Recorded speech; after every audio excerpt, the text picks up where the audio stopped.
you. And next we have Dr. Shiri Raz, who's going to share her paper, Until Vaccine Do Us Part. Dr. Raz is a relational psychoanalytic therapist specializing in emotionally focused therapy for individuals and couples. She holds a PhD from Bar Ilan, University of Israel, the program for psychoanalysis and hermeneutics. Her doctoral research analyzes the psychoanalytic and philosophical aspects of different views of the consumption of animal products. Driven by a passion for understanding diverse perspectives, she works mainly with couples facing fundamental differences in culture, beliefs, and views, such as couples of vegans and meat eaters, religious and secular, and supporters and opponents of the COVID-19 vaccine.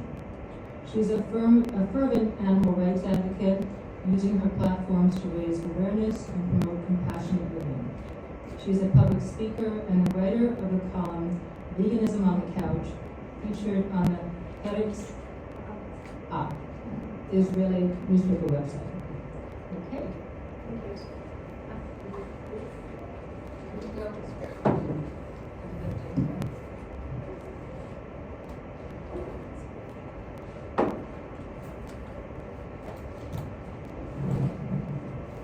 Okay. Hi. Thank you for coming. The COVID-19 epidemic brought about anxiety, fear, illness, and loss, but its painful influence did not end there. Among the most severe side effects of the pandemic is the deep social rupture between those who chose to be vaccinated and those who did not. The debate surrounding the COVID-19 vaccine has exposed a fundamental divide in beliefs about the role of science, government, and individual rights in public health. It has revealed two distinct perceptions and experiences of reality among those who support it and those who oppose it.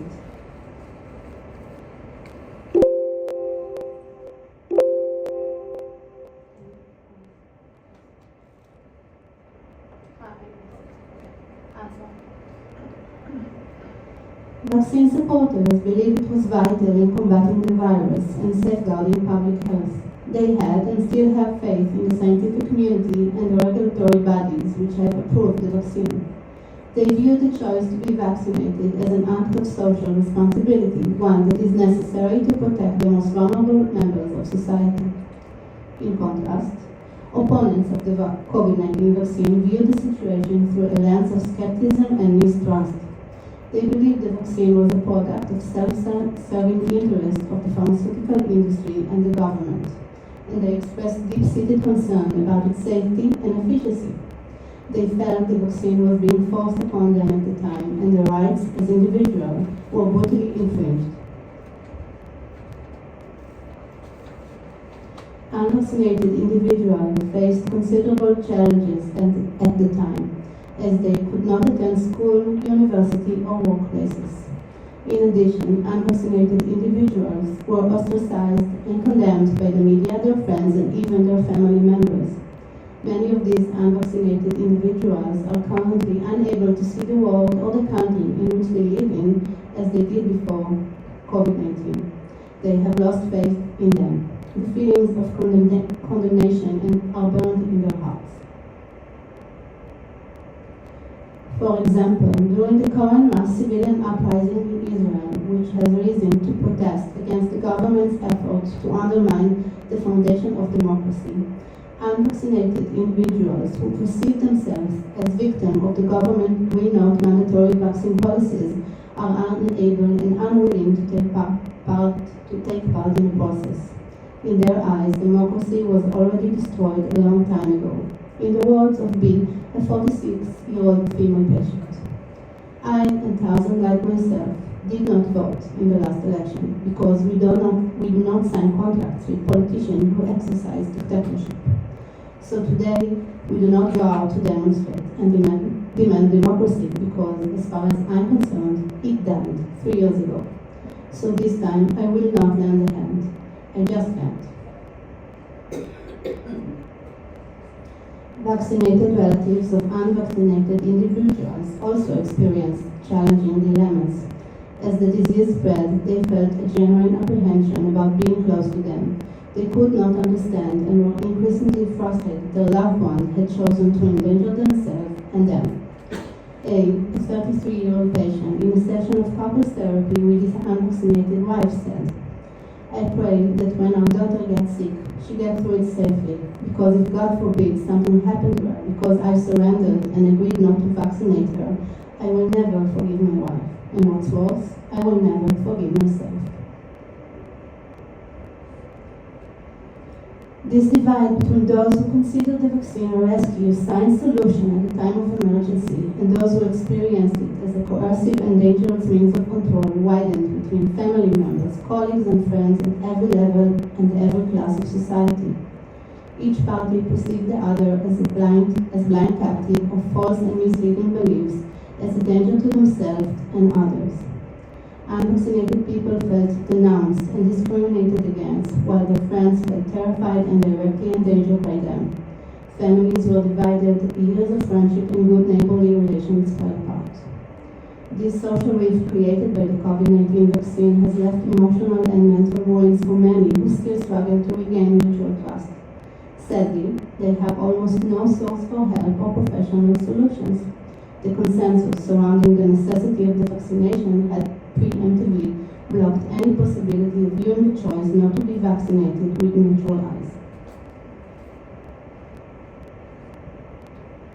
Psychoanalytic scholars who examined the epidemic and its social consequences have primarily focused on the impact of social distancing and quarantines. Blackman, for example, delved into the psychoanalytic aspect of reaction to social distancing and quarantines in China.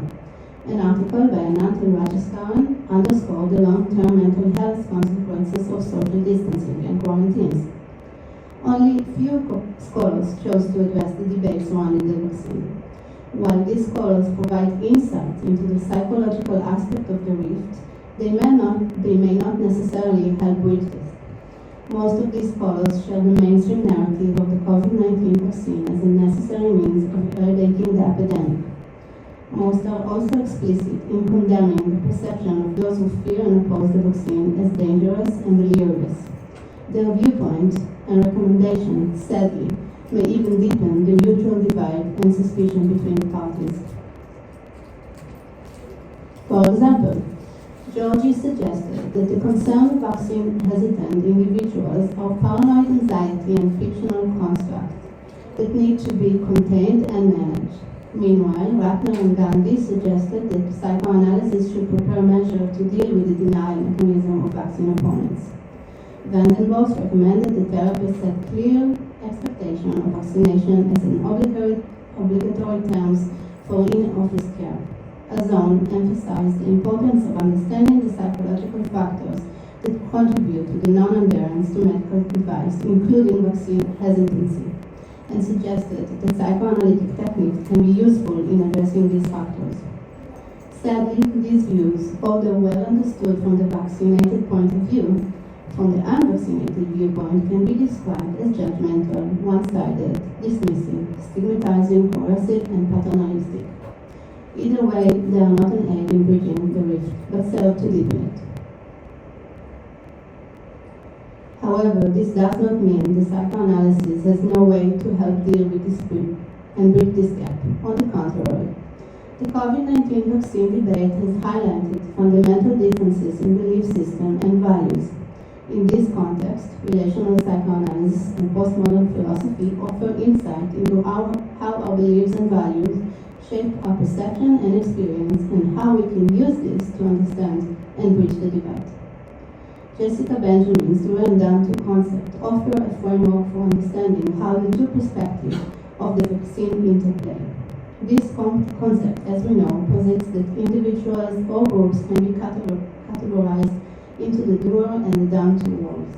These roles may shift and fluctuate over time, and they can be the product of subjective perceptions so that each party sees themselves as done to and the other as a doer.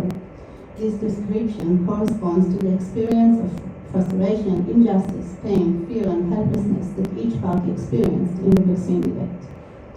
Benjamin emphasized the need to transcend this dichotomy and recognize the connectedness of both sides. This may require the confrontation and challenging of power imbalances as each side perceives them.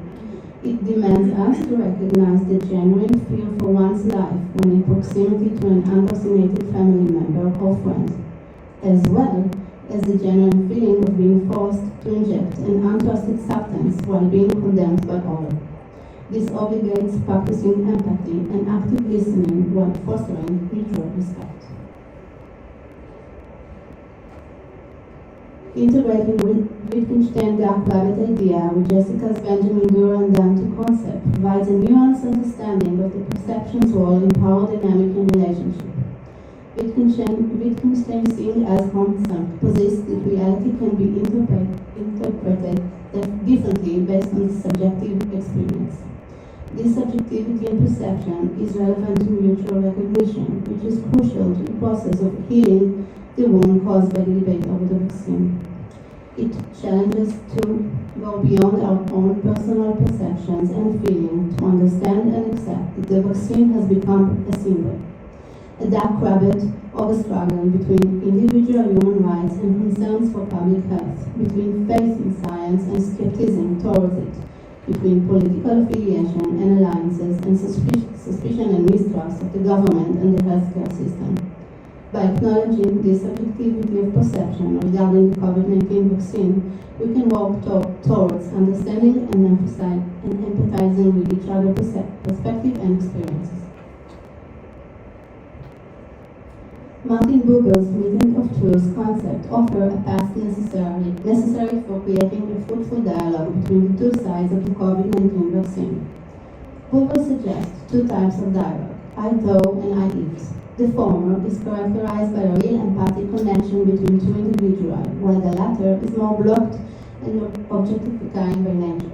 The I-thou dialogue is based on recognizing that the other has a unique, subjective experience and perspective, and thus may help establish more meaningful empathic connection that transcend mutual distrust and pain. Donna Orange offers an insightful perspective on the framework of Wittgenstein and Buber. Orange suggests that Wittgenstein's concept of seeing as and Buber's meeting of truth idea can be understood as transformation processes in which one perception is transformed through encounter with the other. It means being able to shed prejudices and assumptions about each other and dare to meet a meeting of truth, to really listen and take the risk that this meeting might change us. This empathic perspective is consistent with Jeremy Safran's integration between psychoanalysis and the Buddhism viewpoint. Safran emphasized the importance of empathy and compassion in understanding the subjective nature of perception and experience. Safran, dialectical constructivism concept proposed that individuals that actively construct a reality through the interplay of their subjective experience and the external world. When applied to social relationship and conflicts, such as the vaccine debate, dialectical constructivism suggests that everyone's perspective on the situation is valid and based on their unique experience. To achieve this, we must lead by example and rise above our own experiences and feelings of anger or victimhood. We must commit to understand and authentically recognizing the other person's perspective, assuming responsibility for any pain we may have caused, even unintentionally, and working collaboratively to bridge the gap and promote healing.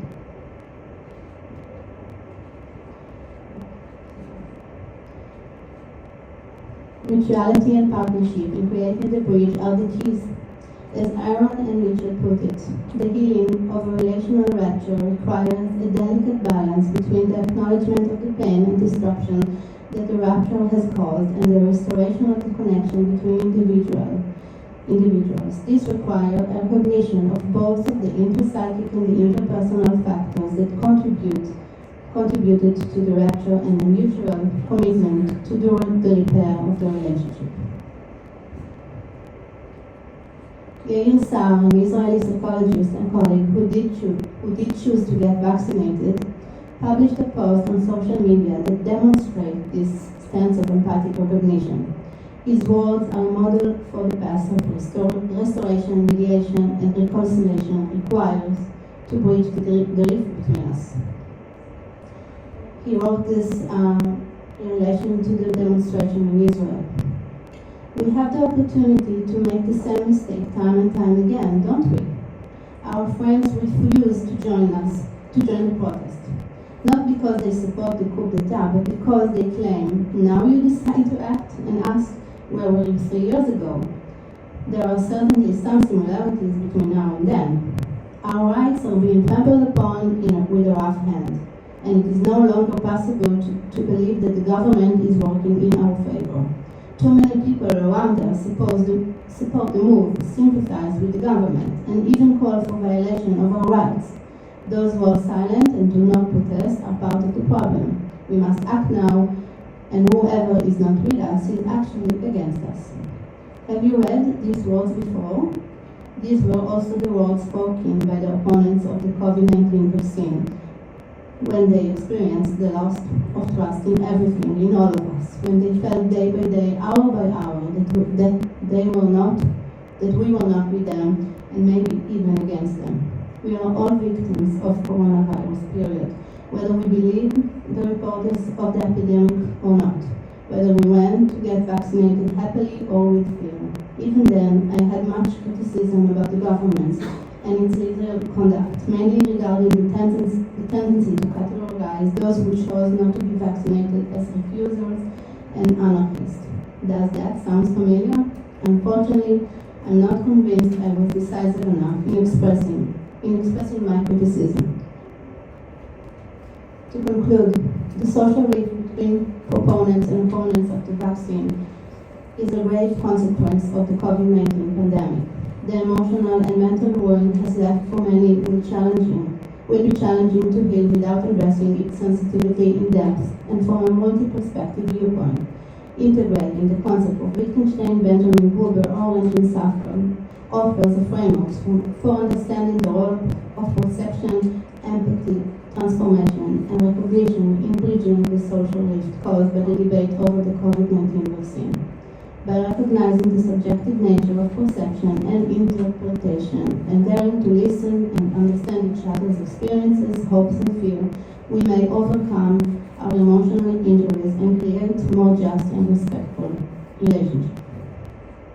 I want to close with the earnest call for the return of psychoanalysis to its neutral and non-judgmental position and to fulfillment of its social role as a mediator looking for the third, a place beyond anonymity and suspicion in this agonizing past and current controversy over the COVID-19 vaccine. I will end with the wise and timeless words of Wilfred Bion.